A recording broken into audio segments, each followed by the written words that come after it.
Welcome for another video. Today we have a fascinating debate on this topic. Why do parents sometimes prefer having a child of their own gender? We'll hear from Mr. John, who will talk on father perspective, and Miss Sarah, who will represent all mothers with different perspectives on this issue. As always, we encourage our viewers to share their thoughts in the comments, especially on every points raised by our debaters. Let's dive right in. Mr. John, let's start with you. Why do you think some fathers prefer having sons over daughters?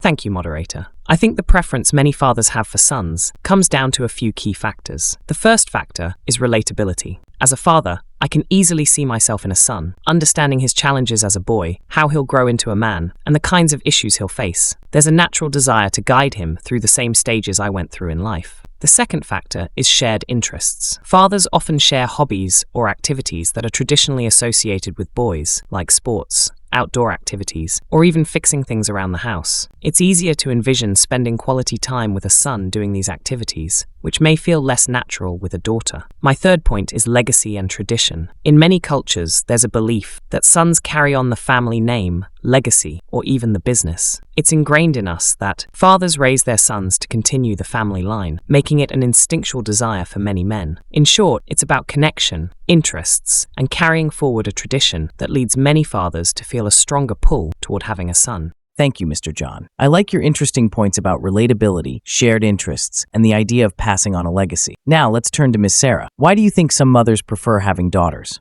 Thank you, moderator. From my perspective, many mothers lean toward preferring daughters for reasons that are deeply rooted in shared experiences. Number 1, emotional connection. Mothers and daughters often form strong emotional bonds because they experience many of the same life events, whether it's puberty, societal expectations on women, or even just the day-to-day aspects of growing up female. A mother knows these things firsthand and feels like she can guide her daughter through them. Number 2, shared activities. Just like fathers may connect with sons over sports, mothers often see opportunities to bond with daughters over traditionally feminine activities, whether it's shopping, cooking, talking about fashion, or even beauty routines.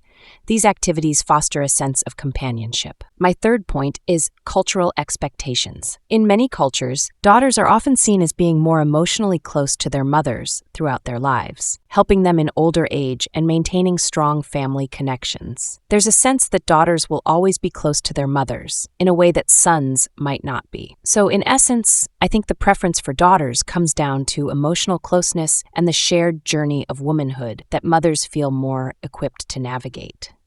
Thank you, Miss Sarah. You've made some excellent points about the emotional connection between mothers and daughters, as well as shared experiences and cultural expectations. Now, to you, our viewers, what do you think? Do you agree with father's view that legacy and shared interests drive preferences? Or do you align more with mother's belief in emotional connection and shared experiences between mothers and daughters? Share your thoughts in the comments. In that moment, let's move to the rebuttal round. Mr. John, how do you respond to Miss Sarah's argument?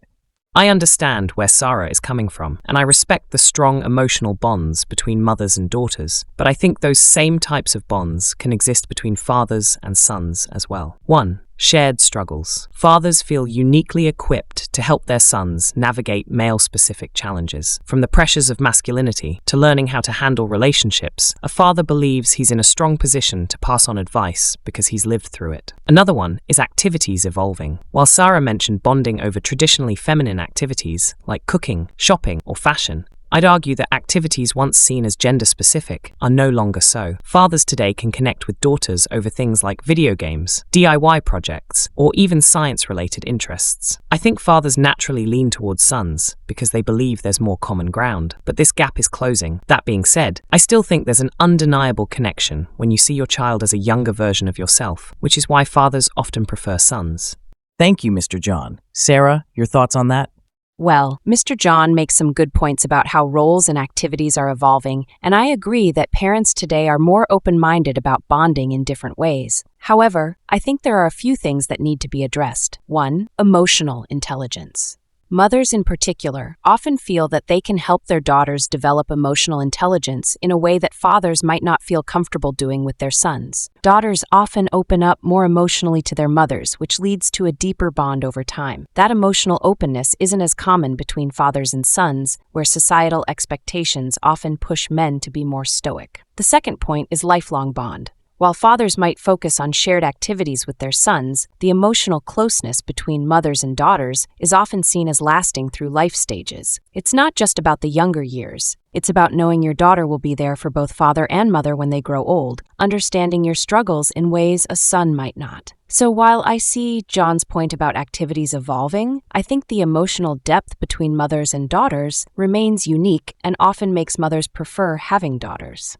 Great points, Miss Sarah. Now that we've heard from both sides, we want to bring our viewers into the conversation. What do you think? Do you believe that the emotional connection between mothers and daughters is stronger, as Sarah says? Or do you feel, like John, that fathers can pass down lessons and bond through shared experiences with sons? While you typing your responses in the comment, let's change things up. Mr. John, what do you think are some reasons why moms might love having a son? Absolutely. Even though moms might prefer daughters sometimes, having a son is special too. Here's why. 1. Sons are protective. A son can grow up to be very caring and protective of his mom. Many moms feel that their sons look out for them and want to help around the house or make sure their mom is safe. 2. Having fun together. Just because a mom likes things like cooking or shopping doesn't mean she can't have fun playing sports or video games with her son. They can learn to enjoy each other's interests together. 3. Heroes. Sons often see their moms as their number one hero. They look up to their mothers for advice and love. Moms can guide their sons to be kind, caring, and respectful men.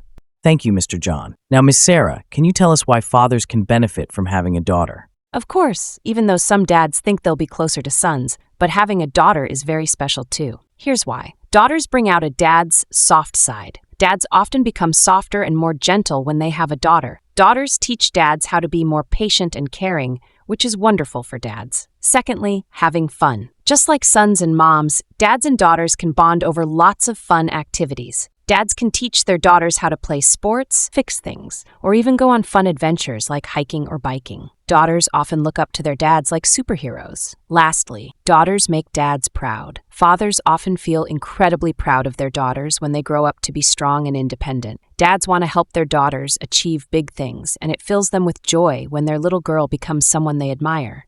Wow, thank you, Mr. John and Miss Sarah. Those were really wonderful points about how both moms and dads can benefit from having a son or a daughter. Now, dear viewers, it's your turn. What do you think? Do you agree with Mr. John that dads feel more connected to sons because of shared interests and experiences? Or do you agree with Miss Sarah that moms feel closer to daughters because of shared life experiences? And what do you think about their points on the benefits of having a child of the opposite gender? Let us know. But before we wrap up, let's hear some final thoughts from our debaters. Mr. John, your final thoughts. Thank you, moderator.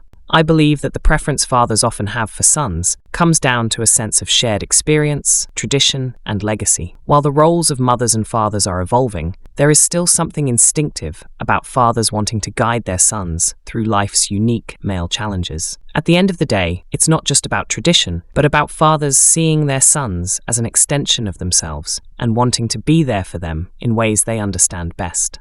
Thank you, Mr. John. And now, Miss Sarah, your final thoughts.